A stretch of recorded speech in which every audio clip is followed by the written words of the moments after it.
Hi guys, let's cook this nice palm oil rice with leftovers. Yep, so this is my leftover red oil. I added some ginger garlic paste, onions, washed locust beans, and then some crayfish. You're going to fry this for a bit because this is the secret to that banging palm oil rice, okay?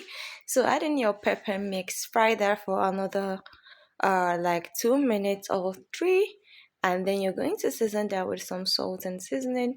When you're cooking with palm oil, I wouldn't recommend adding spices, honestly. You don't need that.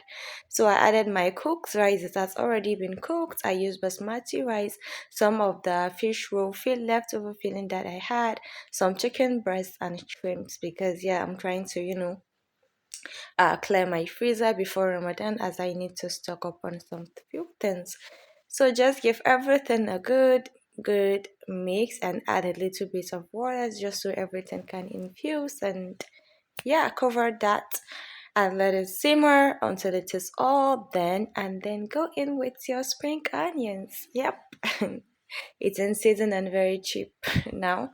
So give everything a good stir and your rice is all done. Wallahi, this yeah, okay, minyan da ya kamata. Okay, bye.